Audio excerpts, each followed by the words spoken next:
you stay long enough. So before tonight, I show you how to take ground, and I don't care if it's in your physical body, I don't care if it's in your area, I can stand here all night and talk to you how to win in your physical body. I can show you demonstration of exercises. I can show you how to eat right. I can put the whole game plan on there, but I discovered most people already know what to do. They're not just doing it. Most of you in this house tonight, you know what it takes to take ground in that area of your life that you need to take ground in. You're just not doing it. So my goal tonight is to inspire you, to encourage you, to motivate you, but also to give you a game plan. If you didn't want to take ground, if it wasn't your desire, you wouldn't be here tonight. The fact you're here tells me that you desire to win more in an area, that you desire to take ground. But I believe a lot of people, they lose in life and they don't take ground because they're still stuck staying at the old ground. So I don't know where you're at tonight. I don't know what that mountain is in your life, but I'm believing tonight that one moment can absolutely change your life. One decision. And what's that decision? It's I'm done at this mountain. This mountain in my life, it doesn't matter what it is, that disease you've been dealing with, yes, that physical ailment, yes, maybe it's weight loss. We've been talking about physical body. Maybe you need more energy. Maybe your mindset just hasn't been there. Maybe you lost your job and you're believing for a new job. Maybe your marriage needs restoration. I don't know what that mountain is, but that thing weighing on you tonight, it's time for you to say, no, I am moving to new ground. And so many times we want to take new ground. And Pastor Paul's been bringing it with messages, and I've been listening. I said, man, there's so many people here, and they hear a great message, and I'm ushering at the back, and then they come up after, and they say, man, I really want to take ground. I said, what'd you think about the message? I really want to take ground, but man, I'm stuck. I said, what do you mean you're stuck? Man, I'm stuck in this depression. I'm stuck, this relationship is not working. My marriage is not working. Man, I'm stuck financially. I can't get out of debt. And I said, man, the issue is we're staying in the comfortable place. We're staying at the mountain. So your first step for you to take new ground is you got to make a decision tonight to leave the mountain. I want you to look at somebody right now and tell them you stayed long enough. Look at somebody else, tell them you've stayed long enough. So you're probably sitting out there, you're saying, well, Coach JC, that's great. Pastor Paul said you wrote a book and you usher here, but do you really know what it takes to take ground? I mean, have you ever faced mountains? Come on, really, we've all faced mountains in life. But I want to give you just a little insight in my life and why I just am humbled and grateful to stand up here today, but why I believe that I do have the answer for you today. And it's right there in that verse, and the next verse is to follow. But I said earlier that I grew up in New Jersey. Man, I grew up with big goals and dreams. Anybody in here ever have big goals and dreams?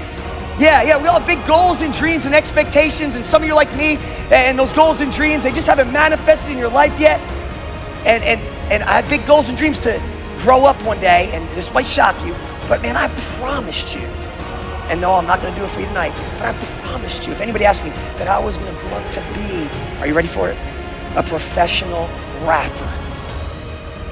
Real talk, see, some of you think it's funny. The whitest dude out of New Jersey, and I thought I was gonna be a professional rapper, and if I wasn't a professional rapper, man, I knew I was gonna play in the NBA. So I was the whitest and the shortest, but I was gonna be a professional rapper, or I was going to be an NBA basketball player. Man, big goals and dreams ended me here at Oral Roberts University in 1999. That's a miracle I even got here. How God opened the door last minute. I said, I will never go out to Oral Roberts University to play basketball. Came out here with big goals and dreams to hoop, to play basketball. And one decision, one moment, just like it could change your life for the better, changed my life for the worse. There's a pretty girl on campus. We all had to chase her, and guess who won? Coach JC. Coach JC abandoned all the morals that I grew up with. Anybody ever make mistakes in here? Yeah, how many are grateful for God's mercy? Yeah, unconditional love and grace. And I made one mistake. This young lady, we're not married, she has a baby, I have a daughter. I'm 20 years old, threw away a basketball opportunity, threw away the big goals and dreams. That one mistake led to another mistake, and I ended up at 21 years old in the fight of my life to be a father. Down and out on a 600 square foot apartment here in Tulsa, Oklahoma by myself. No furniture, contemplating if it was gonna be the last day of my life. Praying and hoping when I went to bed that I wouldn't wake up. And I don't know about you, that's a pretty big mountain to face. 21 years old, got a kid. threw away. Well, that story that you create for yourself, we all have it. What happens when that story that you create for yourself gets rattled? What do? So in a big mess, somebody said, you need to go to this place called VBI at the time, Victory Bible Institute. I enrolled in VBI, Victory Bible College now, and I sat in this guy's class right here and talked about renewing your mind. He talked about biblical principles, and my situation started to turn around. And I'm not gonna sit here and tell you the whole story, but 10 years in the battle of my life to be a father, I faced a mountain that looked insurmountable. I faced a mountain that other people out there, lawyers and everybody, judges said, you'll never win. You'll never be a dad. You're never gonna be able to be a father that God called you to be, and your story's over. And I faced that battle over and over and over again. But all of a sudden, I started to take the same biblical principles that I'm gonna give you today, how to take ground. I started to implement in my life that I learned at Victory Bible College under Ron McIntosh and Pastor Billy Joe. And all of a sudden, my situation got worse, but I started to get better. I started to take my story and say, well, what's the greatest way to create a new story? Is create a testimony in your life. And some of you in this room tonight, your story's been rattled. You're sitting out there today and you don't even know why you showed up tonight at church. I've been there. You're sitting out there today and you say, Coach, you understand, man, that mountain looks so impossible right now. And I was there. But I started to implement these biblical principles that I'm gonna give you tonight. My situation got worse, but I got better. I became the youngest strength and conditioning coach in the nation at Oral Roberts University.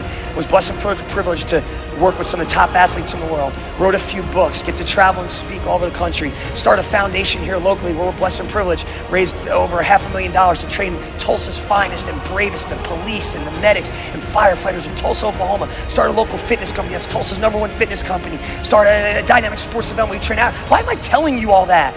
Not to impress you, but to impress upon you that I believe that God that we serve is the same God yesterday, today, and forever. And the same God that when I felt like that mountain that was weighing my life down, that seemed absolutely impossible, the same God that picked me up, that rescued me, is the same God today, yesterday, and forever.